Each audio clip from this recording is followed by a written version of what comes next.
Welcome back. In this video, we'll be discussing the squeeze theorem, as well as two important trig limits.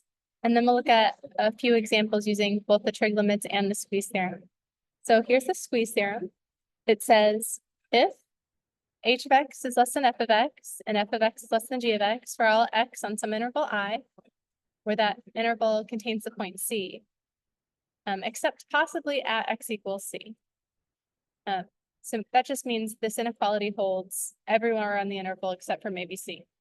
And if the limit of this smaller function is equal to the limit of the larger function, then the limit of the function in the middle has to be the same. It's really easy to see graphically. So let's say this is x equals C, and maybe all the functions are undefined there. If this is the function h of x,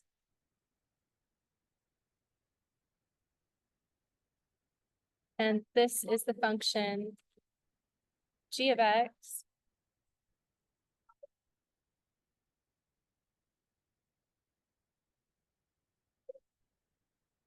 then this inequality means that this function f of x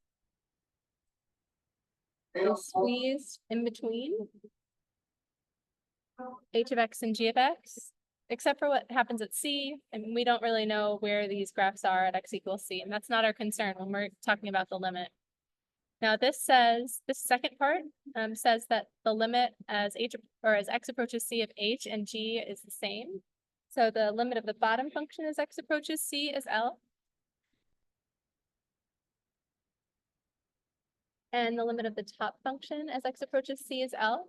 And then this function is squeezed in between. I think it's obvious that if this function approaches L and this function approaches L, then the one in the middle should approach L.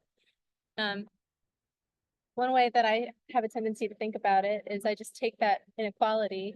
We know that h of x is less than or equal to f of x, which is less than or equal to g of x for all x in C, or excuse me, for all x in I. Let's say just x with x not equal to C. If that's true, then if I take the limit of all three parts as x approaches C,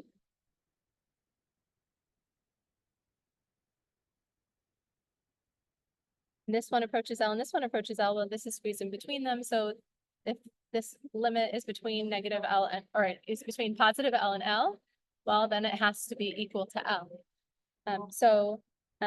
That's just an informal justification of this result. Now we can prove the following two important trig limits using the squeeze theorem. So first we're going to prove that the limit as x approaches 0 of sine of x over x is equal to 1 using the squeeze theorem. And then we will sort of imply or infer that this limit is equal to 0 using the squeeze theorem. But with this one, it's a little bit harder to justify the functions on the left and right, or below and above the function f of x, where f of x is this function. So let's focus on this function first. And we want to prove this geometrically.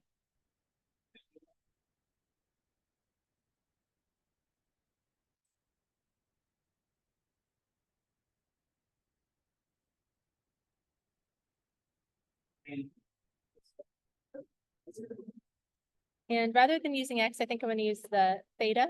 So we're going to prove that the limit as theta approaches 0 of sine of theta divided by theta is equal to 1. And one way that we'll do that is by looking at a triangle on the unit circle. So let's say we're on the unit circle.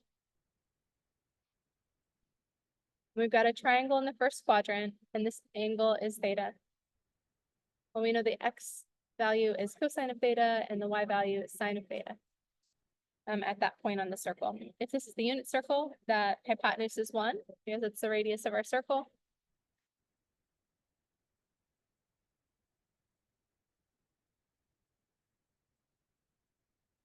Now we can compare this triangle to another triangle, a similar triangle. It's the triangle that we get when we do this. So rather than having a cosine of theta as the base, we're going to make our base have a length of 1.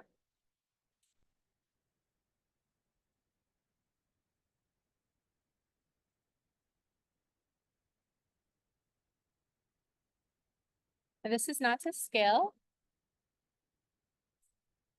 but we know that that angle is theta, so this will just be a similar triangle. This length is 1. If this length is sine of theta divided by theta, because cosine of theta divided by itself is the 1 on that base side.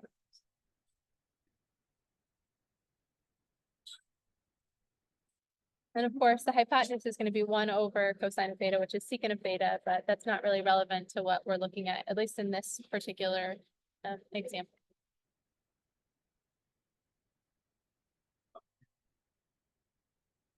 Now I can take the area of this smaller triangle and the area of this larger triangle and relate it to theta if I'm also interested in the area of this circular sector.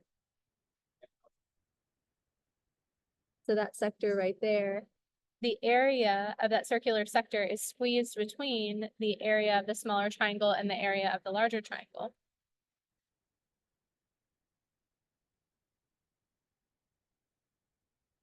So we'll have the area of the small triangle is, well, let's just say strictly less than the area of the circular sector. And that's strictly less than the area of the larger triangle.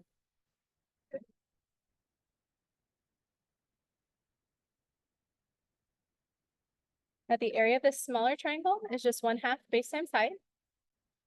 And in this case, our base is cosine of theta and our height is sine of theta.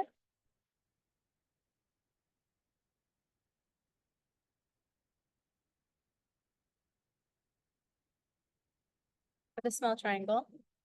Now for the area of the circular sector, well, it's just a fraction of the area of the larger circle.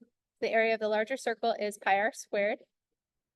And we're taking the theta divided by 2 pi fraction of that area.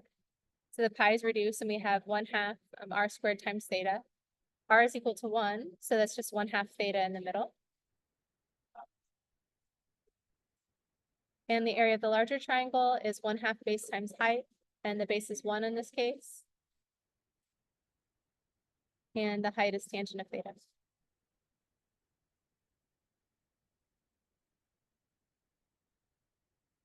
Now we have to be careful about this. This inequality only holds in quadrant 1. Well, at least based on our picture here. This is true for theta between 0 and pi over 2.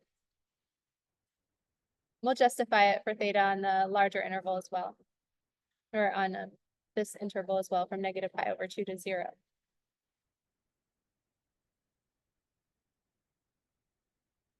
I can multiply all 3 parts by 2. Get rid of those fractions. And my goal is to say something about this sine of theta divided by theta. Well, it's easy enough to do. We can just take each part of this inequality and divide by sine of theta. Since we are on the interval from 0 to pi over 2, sine of theta is positive.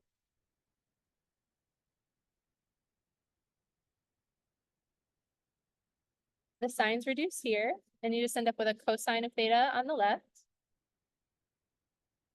And that's less than theta divided by sine of theta. And of course, tangent is actually sine of theta divided by cosine of theta. And dividing by sine of theta is the same as multiplying by 1 over sine of theta. And the sines of theta reduce. So we see that cosine of theta is between, or this theta divided by sine of theta is between cosine of theta and 1 over cosine of theta, which is secant of theta. For theta on that interval that we're interested in.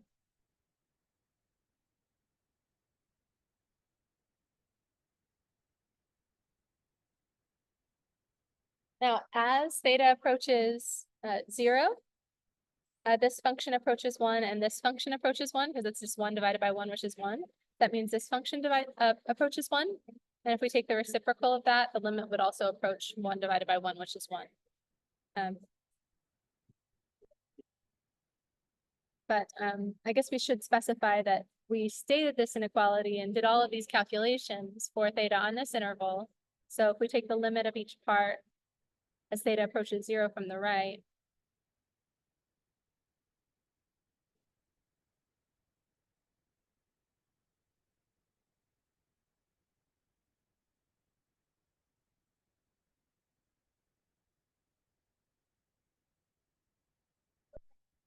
we got one for this and one for this.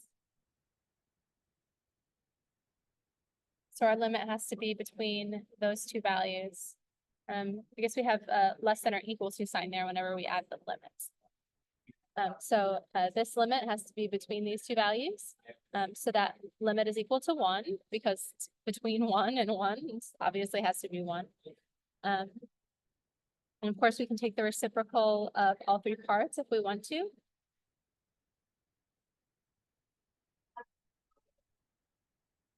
We could divide, or you could do 1 over cosine of theta over here, and then write that middle function as its reciprocal, and then take the reciprocal on the other side. That's legal as long as we reverse the direction of the inequalities. And that's because all of these are positive that we can justify that.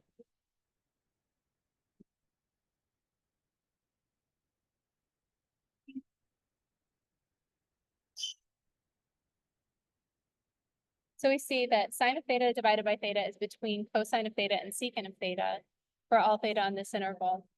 Let's look at it graphically on Desmos.com. Actually, we could look at it on Desmos, but this is actually one that we could graph by hand. So let's graph it by hand.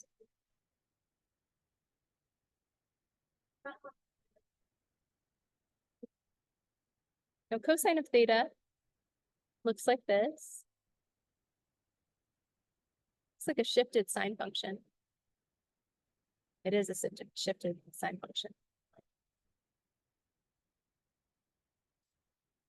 It starts at a maximum of 1, and then at pi over 2, it's 0. And then at pi, it's -1. And then at 3 pi over 2, it's 0.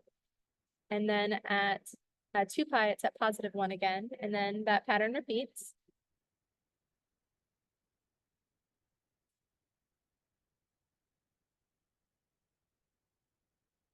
Now, the secant function is 1 divided by cosine of theta, or cosine of x, in this case of what I've written down. So this is going to be undefined, or this function's undefined whenever cosine of theta is 0 and cosine of theta is 0 at all the odd multiples of pi over 2. So at negative pi over 2, we'll have an asymptote for our secant function. At positive pi over 2, at 3 pi over 2, 5 pi over 2, and so on.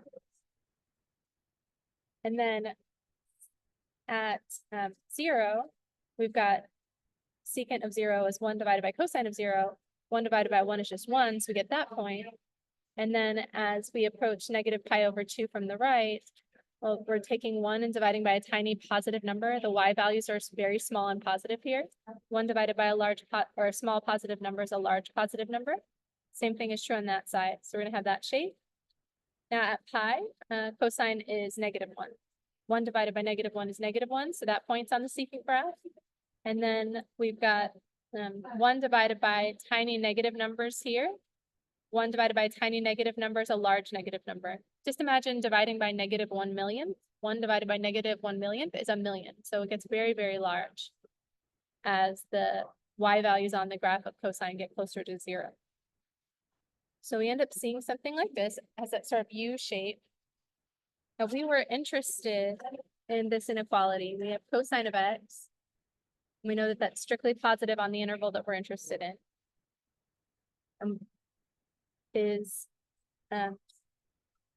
less than sine of x divided by x, and that's less than secant of x.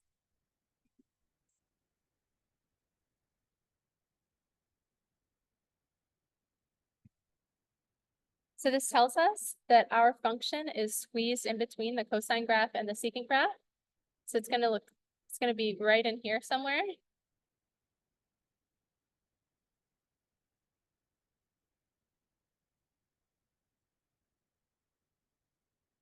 Now you might want to justify this on the interval from negative pi over 2 to 0 as well. And we can do that. And because cosine is an even function. So cosine of x is equal to cosine of negative x. And we know that sine of x is actually odd. So sine of negative x is negative sine of x because sine is odd.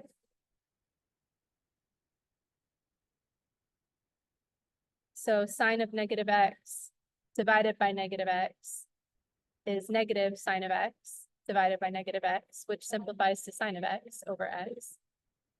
And of course, secant of negative x is just 1 divided by cosine of negative x. And since cosine is even,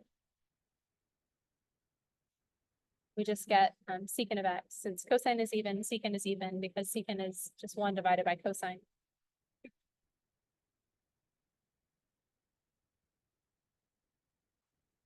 So this inequality can be restated where all of the x's are replaced by negative x's. I wrote theta here, that should be an x. As long as we replace this x with a negative x as well.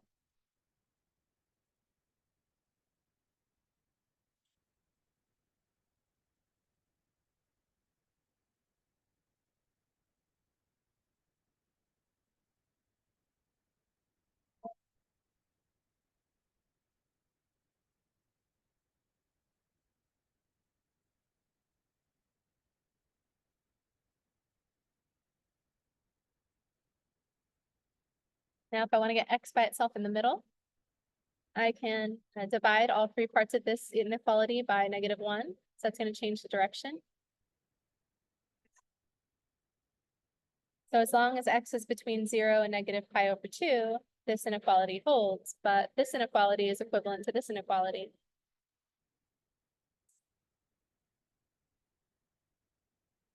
Basically, this inequality that we started with holds for x values on this interval as well as this interval, which is consistent with our picture.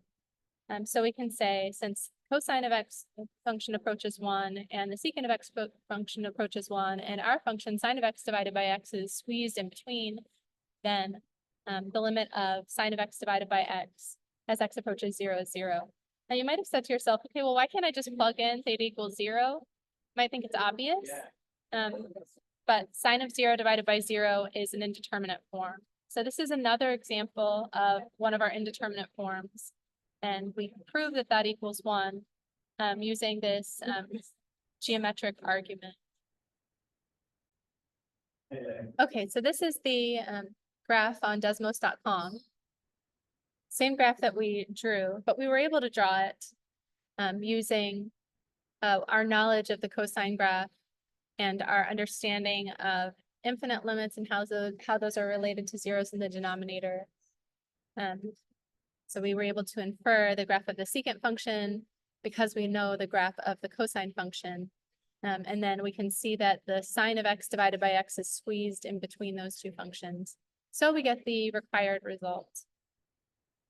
Now we're also interested in the limit of cosine of x, or 1 minus cosine of x divided by x. Now this is a little bit harder to prove, at least geometrically, at least for me. I couldn't think of a simple intuitive way to prove it.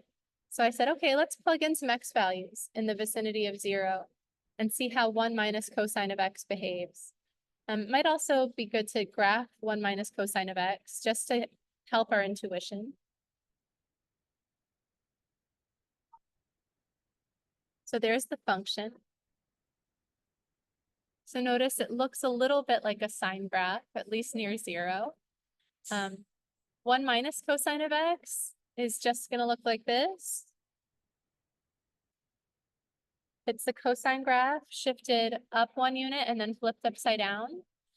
But then if we divide it by x, all of those 1 minus cosine of x values are positive when we divide by x, and then negative when we divide by an x value, or when we divide by x and x is positive, and they're negative when we divide by an x value that's negative. The 1 minus cosine of x graph is always between 0 and 2 because the original graph was always between -1 and 1, and we just shifted it up 1 unit and flipped it. Okay, so we know that that's true. So you might say, okay, how can I infer the limit here as x approaches 0? Well, we could explore it numerically by just substituting in some x values. So we can substitute in -1/10 and -1/100th and -1/1000th and -1/10,000th and -1/100,000th and so on. And if you do that, you get a whole bunch of points. If you zoom in, you can see them, but I think they're so close together that it's really not that helpful to graph them. You can see that they're right there on the graph. You might say to yourself, okay, well, how can I infer what the limit of this graphically? Well, you might be interested in looking at the graph of y equals x and how that compares to this. Say, well, that's kind of cool. Y equals x is strictly greater than the function on the right, and it looks like the function 1 minus cosine of x divided by x is odd. Because if I replace x with -x in the numerator is going to stay the same. But when the denominator would be -x. So f1 of -x is equal to negative f1 of x. Or alternatively, you can look x units to the right, look at the y values, look x units to the left, look at the y values, and you see that they have the same magnitude but opposite sign. Since it's an odd function, comparing it to x seems like a good idea, but remember our squeeze theorem, we want one function that's entirely above this function, this green function, as x approaches 0, and another function that's entirely below that function.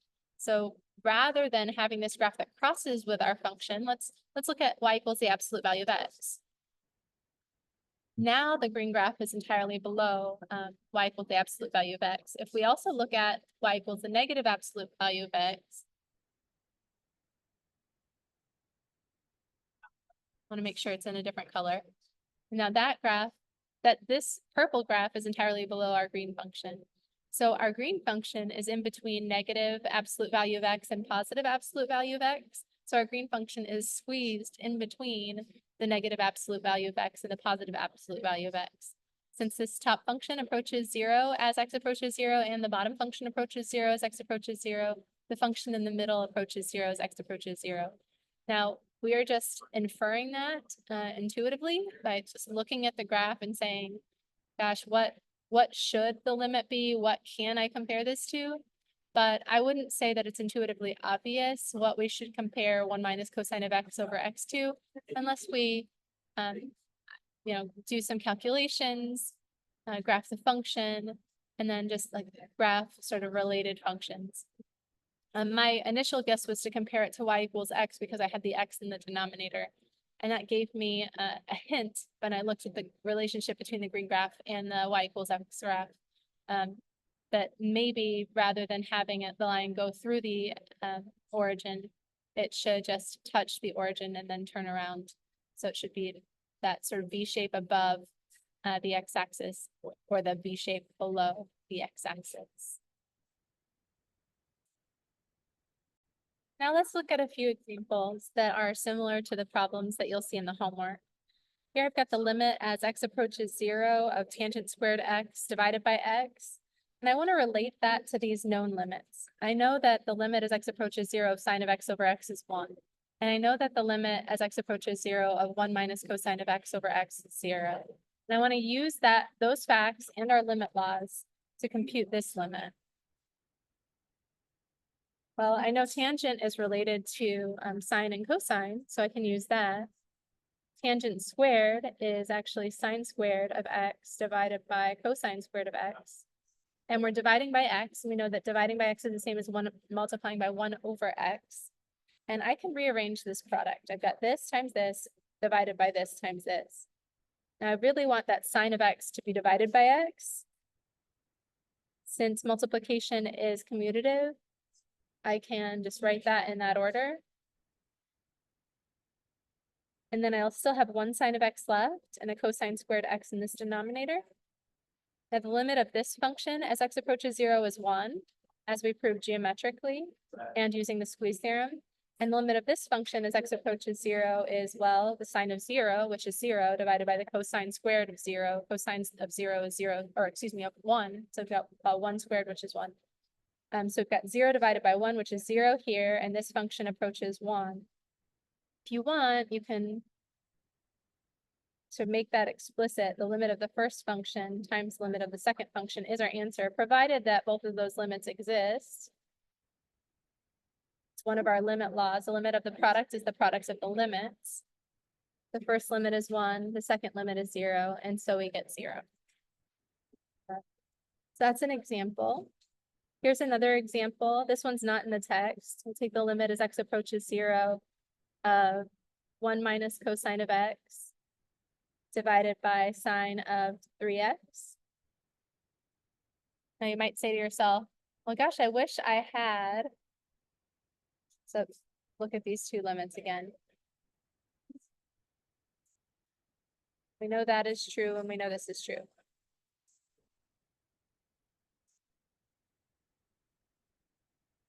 Now, I wish I had a 3x in the numerator, because I know that 3x divided by sine of x, its limit should be 1, because sine of theta divided by theta has a limit of 1 as theta approaches 0. And as theta, or as x approaches 0, 3x approaches 0. So if there was a 3x in the numerator, I could regroup so that I had exactly what I wanted over here. It would look like the reciprocal of this, and of course the reciprocal of 1 is 1, so the limit would still be 1. So what I'm going to do is I'm going to multiply by what's called a well-chosen 1. I want the 3x there, so I'm just going to multiply by what I want in the numerator. That's legal as long as I also divide by what I want. And then remember, we're going to want a 1 minus cosine of x divided by x because of this guy right here. So we can rearrange this product now. Got a 3x divided by sine of 3x. And there's an extra 3 in the denominator, so I'm just going to leave that as something separate. And then I have a 1 minus cosine of x divided by x. And if we multiply straight across, we see we get exactly the same thing that we originally had, 3x times the quantity 1 minus cosine of x, and 3x times the quantity sine of 3x. All of that is equal to all of that. We just written everything in a different order. Now we can factor that 1/3 outside of our limit, because a constant times the limit of a function is just the limit of, or the constant times the limit of the function. Oh, excuse me, I said that wrong. Limit of a constant times a function is that constant times the limit of a function. That makes sense? Just basically, it means that if there's a constant in there, I can factor it out. And then we've got the limit of this product again, this function times this function, and the limit of the product is the product of the limit. So I've got this times this. I don't usually show this explicitly because we kind of know it's true, but provided these two limits exist, we're good to go. We're allowed to do that because of our limit laws. So we've got 1/3 times the limit of that first function. The limit of the reciprocal is 1, so the limit of this is 1. And then the limit of the last function there is 0. So we get 0 for that. That's usually what we do. We're just sort of rearranging these factors in the numerator and denominator so that we get something like this. And one thing I will point out to you is that in order to make this work, the angle inside the trig function has to match that angle out there, or this expression that we're thinking of in radians. Like, we want those to be the same so that the limiting value is 1, and those expressions have to be approaching 0. And as x approaches 0, 3x approaches 0, so that works. It's fine. Now we also want to look at examples of applying the squeeze theorem.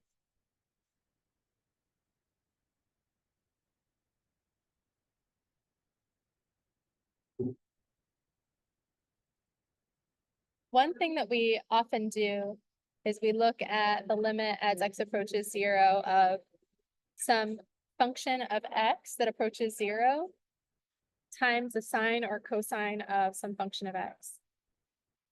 So if I've got the limit as x approaches 0 of sine of 1 over x, I might want to find the limit. You might be asked to find limit using the squeeze theorem. This is a very common technique. Since sine of x is always between -1 and 1, we can use that to state an inequality that will hold for all x values in the vicinity of x equals 0. So we know that sine of 1 over x is always between -1 and 1.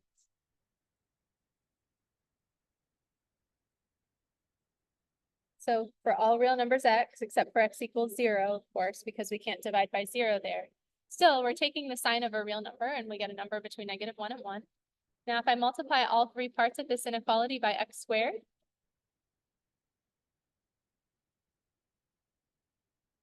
then we have two functions to compare our x squared sine of 1 over x to.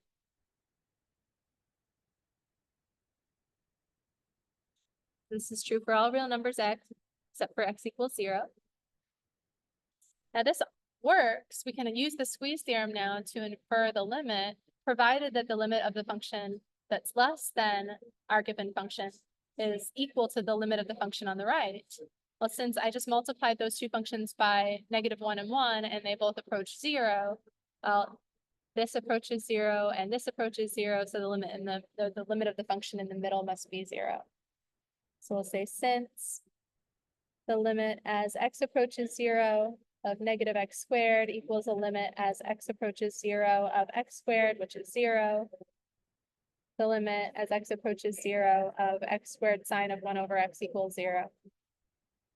So a couple things to keep in mind. If the limit of this coefficient function were like 3, all I'd be able to say if I multiplied by that coefficient function on either side is that the limit of the middle function is between -3 and 3 if it exists. That wouldn't tell me anything. Like these limits have to, the limit of the function on the left and the right have to be the same. And the limit of the function on the left and right of this sine function or cosine function would be the same, provided that those functions are approaching 0. So these functions or these problems are a little bit contrived so that this function always approaches 0 and we're always dealing with a sine or cosine function. Now, that's one example like that. Here's another one that's very similar.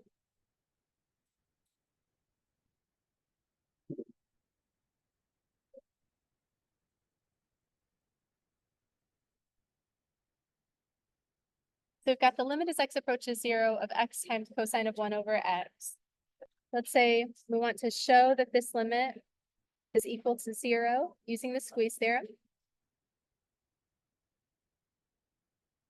And you have to be careful about this one because x does approach 0. And we know that cosine of 1 over x is between -1 and 1 all the time.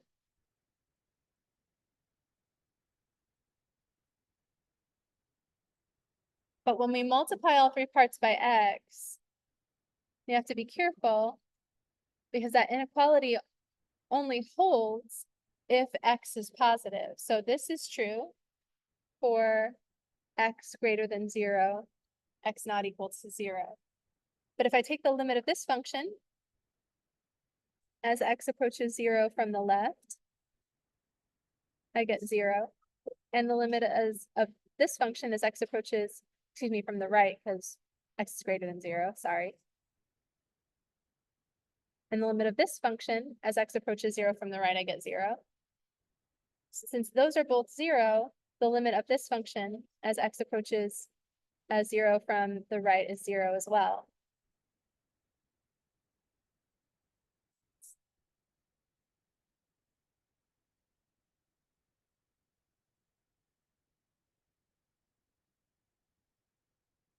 Now, if x happens to be negative, we can multiply by x. But when we multiply by x in that case,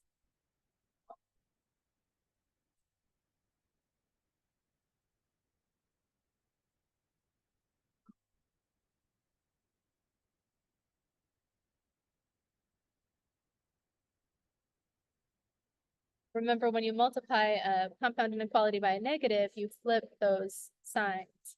So instead of being a less than or equal to there, that's going to be a greater than or equal to. Greater than or equal to. And that's because x is negative, so negative x is positive. So this is a negative number, and this is a number that's sort of oscillating and multiplied by that number, and that's a positive number. So that one's greater than that one. But still, as x approaches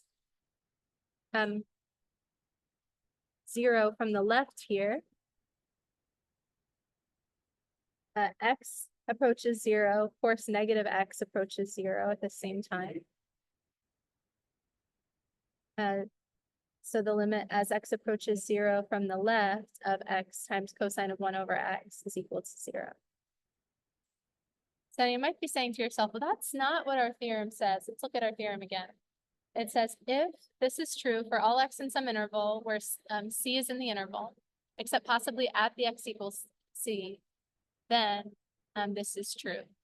Oh, well then if these limits are equal to L, then this limit is equal to L. So, well, I think that works for our justification, but what we're doing is we're looking at sort of the graph on this side of x equals c and the graph on this side of x equals c. So let's look at this graphically. Here we're saying for x greater than 0, our function is between y equals negative x and y equals positive x.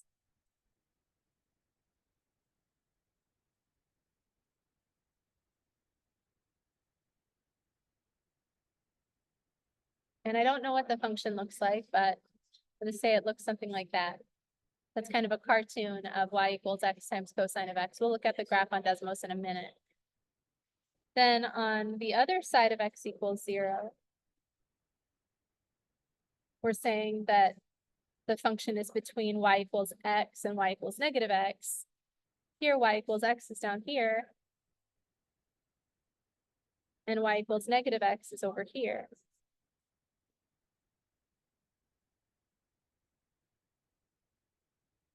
And we imagine that our function is in the middle looking something like that. So if we put those two pictures together, what we get is like this and this. And you might be saying to yourself, well, now that Squeeze theorem doesn't apply because the function that is above and below this function that we're interested in changes. Y equals x is below the function on the left and above the function on the right. Y equals negative x is above the function on the left and below the function on the right. So you might say, what do we do? I'm supposed to have one function that's entirely above this function and a different function that's entirely below, or one function that's entirely above the function and one function that's entirely below the function according to this theorem. I think what we did is legal as long as we think about the two cases and just look at the left and right separately, that's fine. But if we want to stick to the original theorem as stated, and as we have a tendency to read it, assuming that I is some interval, c is some point in the middle of the interval, and we're talking about some function that looks like this, rather than using x negative x, we can use the absolute value of x for our top function and the absolute value of x times -1 for our other function. So if we wanted to, we could say, yeah, we know that -1 is less than or equal to cosine of 1 over x, which is less than or equal to 1 for all real numbers x, except for x equals 0, of course. Then if I multiply all three parts by the absolute value of x,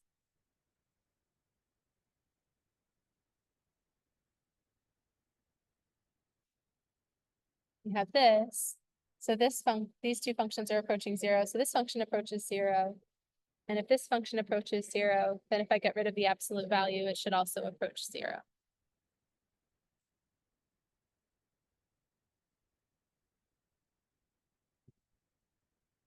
So that implies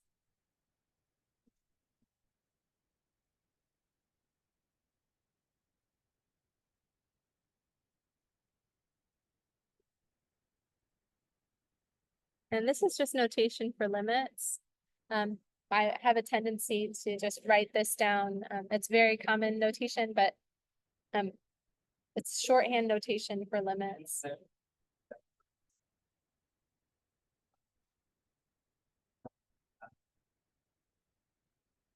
And now I've done a little bit of hand waving here. I've implied that since this approaches zero, that means that this approaches zero. Or using more traditional notation, we have the limit as x approaches zero of x times cosine of 1 over x equals 0. But I think if we can all see that if the absolute value approaches 0, then if I get rid of the absolute value of ours, then it should approach 0 as well. But let's look at the graph on Desmos.com and make sure that we agree with that, or that something that is giving us a more precise graph will agree with that.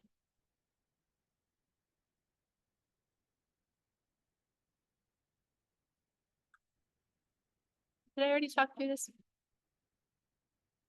Oh no. We didn't look at any examples here. So let me go to Desmos.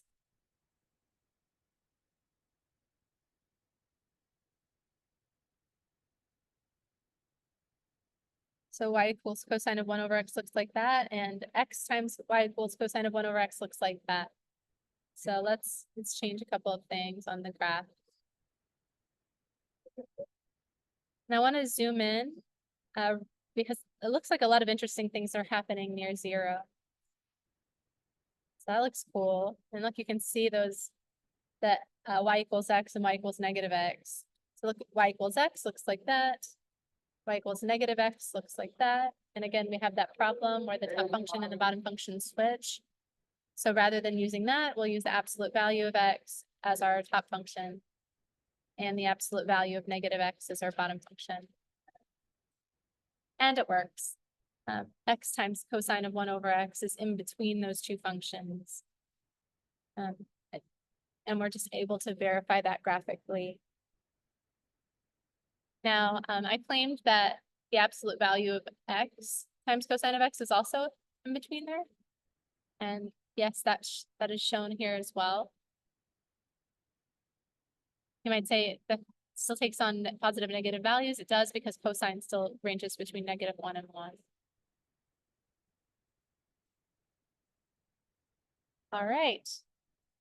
So we've looked at 2 examples of the squeeze theorem.